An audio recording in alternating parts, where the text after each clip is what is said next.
At 6:14 a.m. sharp on a freezing Tuesday morning, my phone vibrated in the silence of the mountains. I had already been awake for a long time, sitting on the old wooden armchair on the porch of my secluded cottage near Silverton, Colorado. In front of me, the first light of day slowly cut to the rocky peaks, while a light mist floated over the pine trees. Since my divorce, sleep had eluded me almost every night. After a while, I had stopped fighting insomnia. I was just watching the hours go by. The screen showed an unknown number.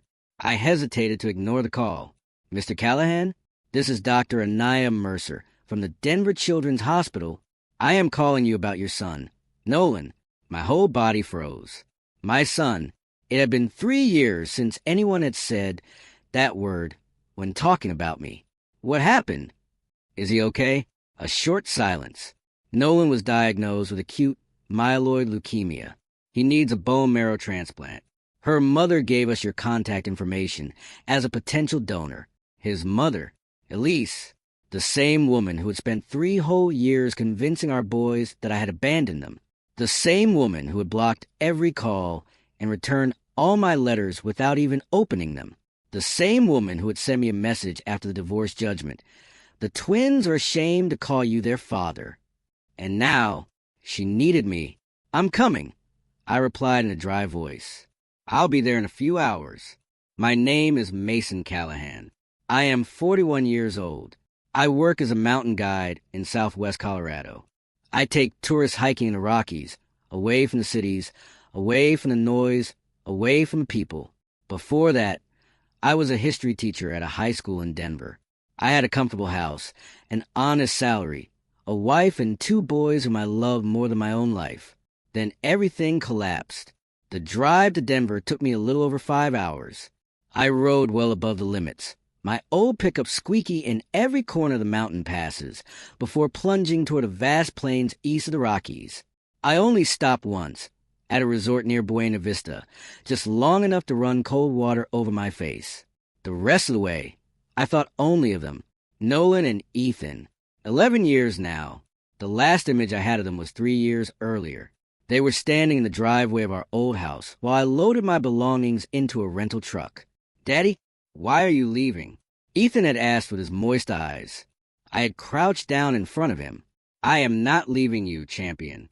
I'm just going to live somewhere else for a while. I'll come to see you every weekend, okay?" I really believed him. I never saw them again after that day. Elise had made sure that this never happened. The hospital looked like an entire small town. Endless corridors, crowded elevators, exhausted parents sleeping on folding chairs while children hooked up to 4 drips cross corridors. The smell of the disinfectant burned my throat. On the 4th floor, a nurse looked up at me. "Mr. Callahan, Dr. Mercer is waiting for you. But first, someone wants to talk to you." She pointed to the waiting room. Elise was sitting alone, her hands clasped around a cup of coffee that had become cold. For a second, I almost didn't recognize her. She seemed thinner and more tired. All the arrogant self-confidence she had displayed during the divorce was gone. In her place, there was only an exhausted and terrified woman. She stood up slowly. "Mason, Elise." 3 years of silence stood between us. "Thank you for coming," she murmured at last. "I know I don't deserve. Whereas Nolan," she lowered her eyes slightly. "Room 412. He sleeps. Chemotherapy destroys him. And Ethan, at my mother's. He wanted to come, but I thought it would be simpler that way." Simpler for whom? The question burned on my lips. But I didn't have the strength to fight with her anymore. Not now. "Where's the compatibility test done?" "In the laboratory on the 2nd floor. Dr. Mercer will join you there." She timidly reached out her hand to my arm before changing her mind. "Mason, I know that everything ended badly between us. But Nolan needs you." I looked her straight in the eye. "He needed me for 3 years. You are the one who prevented me from being there." Then I left before she could answer. The test lasted nearly an hour. Blood tests, swabs, medical questionnaire, DNA analyses. Dr. Mercer was a discreet woman with precise gestures and a profoundly human gaze. She explained each step to me calmly, without ever treating me as a simple medical file. We will have preliminary results in a few hours. If you are compatible, we will talk about the rest." "I don't care about the procedure," I replied. "Just tell me if I can save my son." She nodded before leaving the room. I was alone in the waiting room for almost 3 hours, without eating, without reading, without even looking at my phone. I was only thinking about Nolan, to Ethan, to all that I had lost. When Dr. Mercer finally returned, his expression had changed. Something was wrong. "Mr. Callahan, can you follow me?" She led me to a small meeting room at the end of a corridor. 2 other people were already there, a man in a dark suit and a woman wearing a white coat. The 2 were staring at a file on the table. "This is Dr. Samuel Okoye, head of the hematology department, and Dr. Lena Park, a specialist in genetics." "Genetics?" My stomach nodded instantly. "Sit down, please." I complied. My heart was pounding so hard that I could almost hear the beating in my ears. Dr. Mercer took a slow breath. We performed the compatibility test 3 times to eliminate any possible errors. Contamination, computer problems, sample inversion. Just tell me if I'm compatible or not. The 3 doctors exchanged glances. Then Dr. Okoye spoke. "Mr. Callahan, the analyses show that you have no biological link with Nolan." The whole world seemed to warp around me. "What?" "You're not his biological father." I stared at them without understanding. "It is impossible. Nolan and Ethan are my sons. They are twins." Dr. Park leaned forward slightly. "We have carried out a complete DNA analysis. There is no paternal correspondence between you and Nolan. And, based on the genetic markers observed, it's extremely likely that there isn't one with Ethan either." I felt like I was suffocating. "You're telling me that neither of them is my son?" "That's exactly what we're telling you." The room began to turn. I held on to the edge of the table, so as not to fall. 11 years.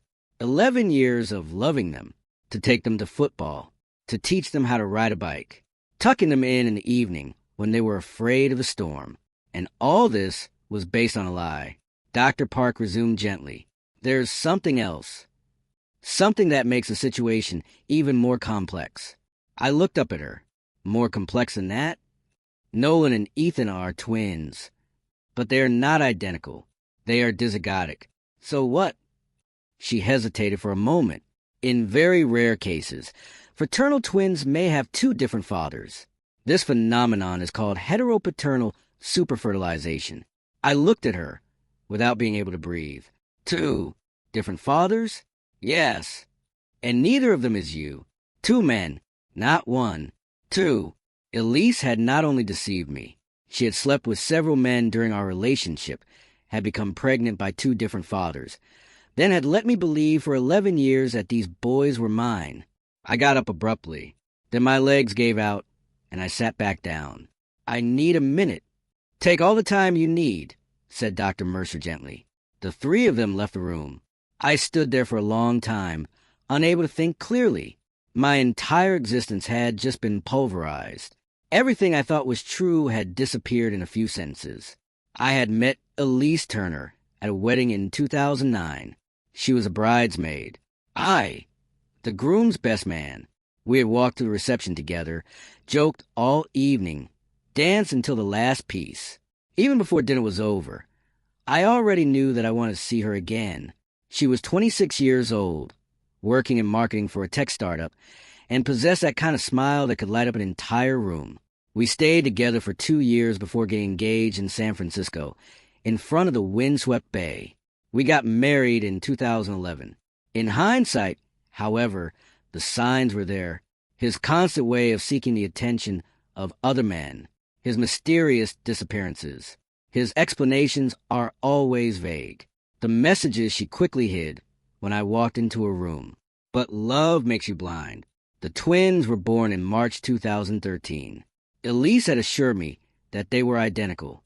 2 perfect copies from the same embryo. I had believed her without thinking. Why should I have doubted? I wasn't a doctor. I still remember the delivery room, of my tears when I held Nolan in my arms the first time, then Ethan a few minutes later. They were tiny, red, wrinkled, and yet magnificent. For 8 years, I was their father. Not a perfect father. I was working too much. I sometimes missed some school shows. Sometimes I lost patience. But every day I was there. I was changing diapers. I treated fevers. I read stories before sleeping. I would stay for hours on the edge of the football fields despite the cold. I genuinely believed that we were happy. Then, in 2020, Elise told me that she wanted a divorce. I'm not happy anymore, Mason. What are you talking about? We're fine. Good is no longer enough for me. I want to feel something stronger. She had already prepared everything. Lawyers, dossiers, bank accounts, childcare. His parents were wealthy. His father owned several car dealerships across the state. They were funding his legal team while I was drowning in the costs. I tried to fight, but his lawyers painted a portrait of me as an absent, emotionally unstable father obsessed with his work. Lies. However, in family court, the truth is not always enough. The judge granted full custody to Elise. I was granted only limited visitation rights. 2 weeks later, she moved with the boys to her parents' house. She changed their schools, their numbers, all their lives. On the day of my first official visit, no one was there. Her lawyer claimed that she was asking for an emergency modification because of my unstable behavior. I just want to see my sons. But the legal proceedings were slow, and in the meantime, Elise was piling up accusations. She claimed that I was dangerous, that the boys were afraid of me. I finally lost all my visitation rights. The last message she sent me contained 6 words. They're ashamed of you. After that, I left Denver. I couldn't stand the parks, the schools, the happy families anymore. I took refuge in the mountains. For 3 years, I tried to survive this emptiness. Then Nolan fell ill, and suddenly, Elise needed me again. I found her in the hospital cafeteria. She played nervously with her food without swallowing anything. When she looked up at me, she understood immediately. I knew. You lied, I said calmly. His fork slipped from his fingers. What? 11 years old, Elise. 11 years of lies. I sat down in front of her. Boys are not my children. The doctors redid the analyses 3 times. His face turns white. No, there must be a mistake. No mistake. And they explained something interesting to me. Nolan and Ethan are fraternal twins. 2 different fathers. Silence. Who are they? She looked away. Mason, this is not the time. My son is dying upstairs. So yes, it's exactly the time. I leaned over her. Names. His eyes filled with tears. It was before we were married. During our engagement. Names. His voice trembled. Adrian Cole and Marcus Reed. 2 strangers. Who are they? Adrian was my personal trainer. Marcus was working with me. We had an adventure during a business trip. I looked at her with a mixture of disgust and disbelief. You slept with 2 men while we were preparing for our wedding? I was lost. You worked all the time. Then you destroyed our lives? She burst into tears. Find them, I said coldly. Today, one of them can save Nolan. Mason, wait. She grabbed my arm. Does that mean you're giving up? I withdrew my arm. I can't be compatible with a child who is not biologically mine. Find their real fathers. Then everything will be over between us. I left the cafeteria before I completely broke down. On the fire escape, I collapsed on the concrete steps and cried like never before. The worst thing was not the lie. The worst. It was that in spite of everything, I still loved them. I always wanted to see Nolan grow up, see Ethan graduate, to see them become men. DNA had not created this love. 11 years of being their father had done it, and no amount of genetic analysis could erase that. It took 3 days to find Adrian Cole and Marcus Reed. Elisa's parents hired a private detective the day after the revelations. They, who had treated me like an intruder for years, had suddenly become incredibly cooperative now that their grandson was in danger of dying. I stayed in a charmless motel located a few blocks from the hospital. The wallpaper was peeling off in the corners. The air conditioning was making a hellish noise, and the coffee served on the ground floor tasted like burnt water. Yet, this place had become my world. Every day, I visited Nolan as soon as the doctors allowed it. Chemotherapy had ravaged him. His cheeks, once full, had become hollow. His arms seemed too thin for his age. His hair was almost entirely gone, revealing a pale scalp that broke my heart every time I looked at him.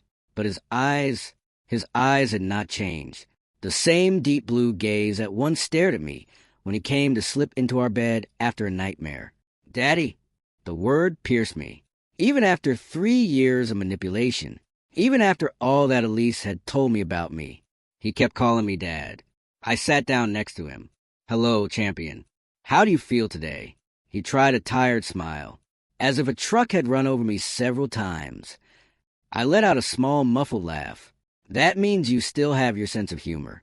This is a good sign. He winced slightly as he tried to move. I hurt all over. I know. I gently took her icy hand between mine. But the doctors are working hard to get you back on your feet. They will find a solution. He hesitated before asking, Are you the giver? My throat tightened. He still didn't know. Elise had not explained anything to him. We're still trying to figure things out, buddy. But no matter what happens, I'm here now. Her lips trembled slightly. I missed you, Dad. This sentence destroyed what little solidity I had left. You too, Nolan. More than you can imagine. I stayed close to him until he fell asleep. The next day, Ethan finally arrived at the hospital. He had grown up, bigger than his brother now, more robust too. He had inherited Elise's black hair while Nolan had mine, or at least what I thought were mine. Now I finally understood why they sometimes seemed so different. They did not have the same father. Ethan stood still at the entrance of the room for a few seconds before speaking shyly. Hello. I stood up immediately. Hello, champion. Approach. He entered slowly, his hands in his pockets, avoiding my gaze. Mom told me you came to help Nolan. Yes. She also said that you weren't compatible. I just nodded. No, but they're looking for someone else. Ethan looked at his sleeping brother, then at me. I could see that he wanted to ask a question, a real question. You can ask me what you want, Ethan. He finally looked up at me. Why did you stop fighting for us? The question took my breath away. What? After the divorce. Mom said you didn't want to see us anymore, but I never completely believed it. My heart cracked inside my chest. I fought as hard as I could, Ethan. My voice trembled in spite of myself. I called. I wrote letters. I even came to your school once. But your mother had lawyers, and the judge believed her, not me. He frowned. We have never received any letters. I looked down for a few seconds. I know. Silence fell heavily between us. Then Ethan whispered, She lied to us about a lot of things, right? I slowly raised my head. Yes. He thought for a moment before adding, She's lying about the test too? Smart. Still as smart as ever. I sighed softly. You should talk to your mother about that. Buddy, it is not for me to tell you. He stared at me for a long time, as if he was looking for the truth directly in my eyes. Then he nodded without a word before going to sit next to his brother. I left them alone together. Adrian Cole was found on the 3rd day. He was now living in Phoenix and working as a consultant for a chain of high-end gyms. The detective located him through old professional contracts and his social networks filled with luxury photos, cars, and perfectly maintained muscles. Elise called him immediately. I did not attend the conversation, but when I saw her afterwards, her face was pale. He comes. He knows about Nolan? She nodded weakly. Yes, and he said that he had always suspected something. I felt my jaw contract. What do you mean? He said that I had told him that I was pregnant just before we were married. Then a few weeks later, I told him that I was expecting twins. She looked down. He knew there was a possibility. I let out a cold, bitter laugh. So for 11 years, he knew that one of these boys could be his. And he said nothing. He pretended not to want to destroy our marriage. I looked at her with a mixture of rage and exhaustion. Our marriage was already destroyed the day you deceived me. Adrian arrived the next morning. Great, athletic, an arrogant smile. The kind of man who walks into a room as if he were the immediate owner of it.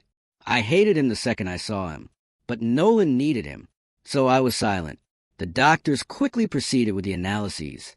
We were all waiting in the same conference room where my world had collapsed a few days earlier. Dr. Mercer at last entered with the results. Mr. Cole, you are partially compatible. It's not perfect, but close enough to proceed with the transplant. Adrian raised his fist with a triumphant smile. I knew it was going to work. Elise burst into tears of relief. Thank God. Thank you. I didn't feel anything. Or maybe too many things at once. Dr. Mercer continued. We must arrange the transplant immediately. Nolan's condition deteriorated rapidly. Whatever it takes, Adrian replied confidently. He's my son. I'm going to save him. My son. He pronounced these words with unbearable ease, as if the 11 years of my life had never existed. I got up and left the room without saying a word. No one tried to hold me back. When someone later knocked on the door of my motel, I thought I was seeing Elise, but it was Ethan, alone. How did you get here? Uber. Don't tell Mom. I let him in. His gaze immediately fell on my open bag on the bed. Are you leaving? I looked away slightly. Adrian is compatible. They don't need me now. Ethan walked forward slowly. Then he said something that took my breath away. I still need you. I looked up at him. Ethan, I understand what is happening. His voice trembled slightly. Mom told Nolan about Adrian. She told him that he was her real father, and I saw the way she looked at me after that. He sat down on the edge of the bed. Then I asked him directly, and she ended up confessing. He took a deep breath. Marcus Reed is my biological father. I closed my eyes for a second. I'm sorry. Why? You didn't do anything wrong. His eyes began to shine. You're still my father, okay? I don't care what a DNA test says. My throat tightened violently. You taught me how to ride a bike. You were the one who stayed awake all night when I was sick. You were the one who was there. I sat down slowly next to him. I wanted to be there every day, Ethan. Every day during these 3 years. He nodded. I know now. He quickly wiped away a tear. Mama lied about everything, right? About the fact that you wanted more from us. On the fact that you were dangerous. Yes. Silence settled for a few seconds. Then he asked softly, and now what will happen? I looked at the floor before answering. Adrian will save Nolan. Your mother will have to face the consequences of her lies. And you, your brother, you will decide who you want in your life. Ethan answered without hesitation. We want you. I raised my head abruptly. Nolan asked after you this morning. He wanted to know if you were going to come back. My chest tightened painfully. I don't know if that's possible. Buddy, your mother has custody. The courts, I will be 14 years old in 2 months. So does Nolan. The judge will listen to us. His voice became firmer. We will tell the truth. They will say that they want to live with you. I shook my head slowly. It will be complicated. It shouldn't be. And basically, he was right. It should never have been so complicated. I ran a hand over my tired face. Let me speak to a lawyer. We'll see what we can do. Then I took his face in my hands. But listen to me. It doesn't matter what a DNA test says. I will always be your father. Always. Her eyes immediately filled with tears. He threw himself against me and squeezed me tightly, just like when he was little. I love you, Papa. I closed my eyes. So do I, Ethan, more than anything in the world.